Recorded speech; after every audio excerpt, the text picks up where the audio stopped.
Hello students. आज का topic है बीट स्टोन सेतु, बीट स्टोन ब्रिज।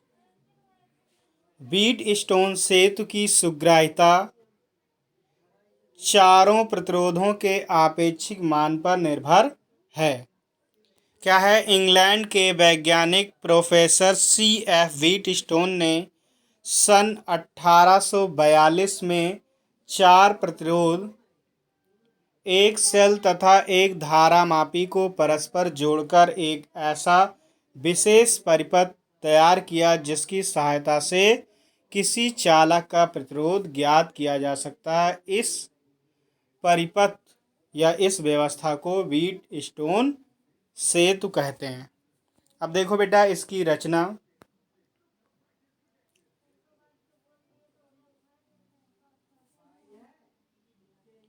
इसमें देखिए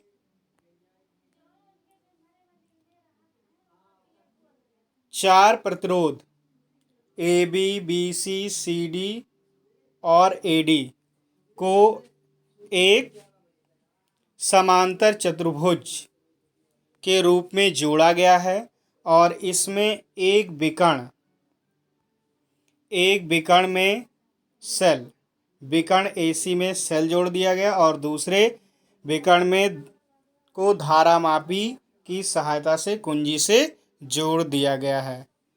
और संतुलन की अवस्था में बेटा यहाँ क्या होता है कि इसमें विद्युत सेल से जो विद्युत धारा प्रवाहित करते हैं तो कुंजी को दबाने पर, यानी कि इसमें गैल्वेनोमीटर में कोई विक्षेप नहीं प्राप्त होता, अर्थात यहाँ कोई धारा नहीं बहती, तो उसको संतुलित अवस्था कहते हैं। तो देखिए क्या है रचना, अभी मैंने बताया भी आपको। एक व्हीटस्टोन सेतु व्यवस्था को प्रदर्शित किया गया है जिसमें चार प्रतिरोधों PQRS को एक चतुर्भुज ABCD के रूप में परस्पर श्रेणी क्रम में जोड़कर बनाया गया है। एक से दूसरा, दूसरे से तीसरा, तीसरे से चौथा। इस प्रकार ये चार प्रतिरोध इस चतुर्भुज सेतु की चार भुजाएं बनाते हैं। इसके विकर्ण AC को क्या कर देते हैं, एक कुंजी K1 तथा सेल E से जोड़ दिया जाता तथा विकर्ण BD के सिरों को B व D के बीच एक धारामापी तथा कुंजी K2 को जोड़े गए हैं। अब बेटा सिद्धांत कैसे वर्क करता है, तो अभी मैंने बताया था आपको। जब व्हीटस्टोन सेतु में चतुर्भुज के रूप में जुड़े प्रतिरोधों के मान इस प्रकार समायोजित किए जाएं कि सेल की कुंजी K1 तथा धारामापी की कुंजी K2 दोनों बंद करने पर, यानी कि जोड़ने पर, धारामापी में कोई विक्षेप ना आए, तो इस दिशा में सेतु को संतुलित कहा जाता है। क्या कहते हैं? संतुलित कहा जाता है। सेतु की संतुलन अवस्था में चतुर्भुज कि किन्हीं दो संलग्न मतलब यहाँ से देखिए ये और ये जो आपस में जुड़ी हैं इनको संलग्न कहते हैं। इसको इसका संलग्न कहेंगे। ये इसका संलग्न है और ये इसका संलग्न है।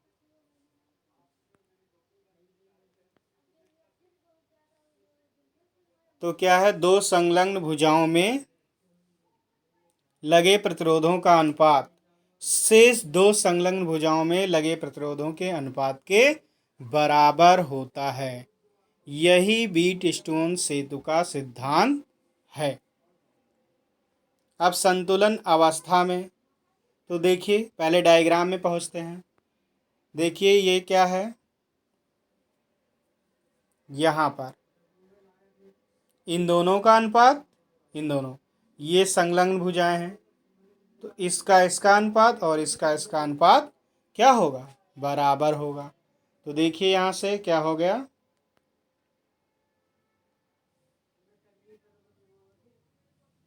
P बाई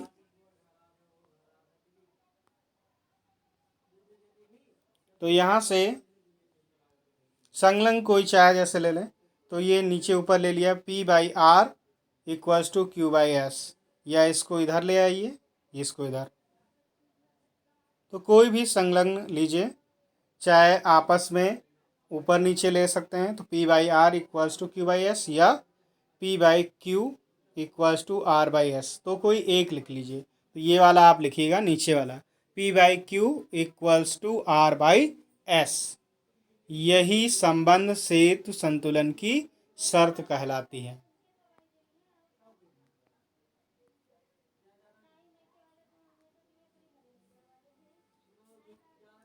अब देखो बेटा, ये फॉर्मूला कहाँ से आया है?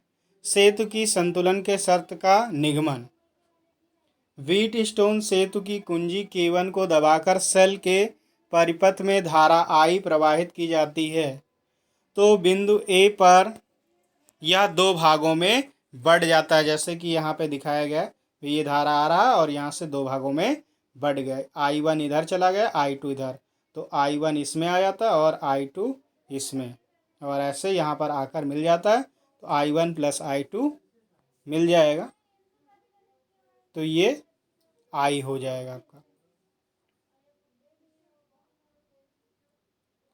तो देखिए क्या है, प्रवाहित की जाती है। तो बिंदु ए पर दो भागों में बढ़ जाता है। माना भुजा ए बी और ए डी में प्रवाहित धाराएं क्रमशः ये हैं। सेतु की संतुलन अवस्था में कुंजी K2 को दबाने पर धारामापी में कोई विक्षेप नहीं होगा, अतः इस दशा में विकर्ण BD में कोई धारा नहीं बहेगी। अतः भुजा BC में वही धारा I बहेगी जो AB में बह रही है, और DC में वही बहेगी जो AD में बह रही, क्योंकि विकर्ण BD में कोई धारा नहीं बह रही।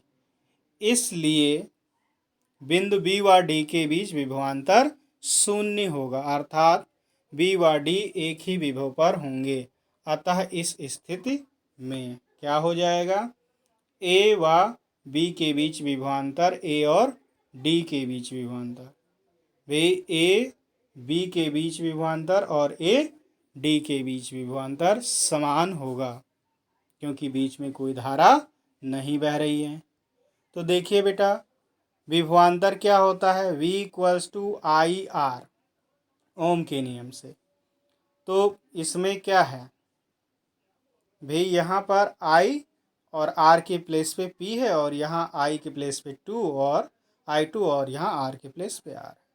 तो I1P इक्वल्स टू I2R। इसी प्रकार B व C के बीच विभवांतर, D और व C के बीच विभवांतर, B व C, इसके बीच जो होगा वही D व C के बीच होगा। तो यहाँ से I1Q इक्वल्स टू I2S।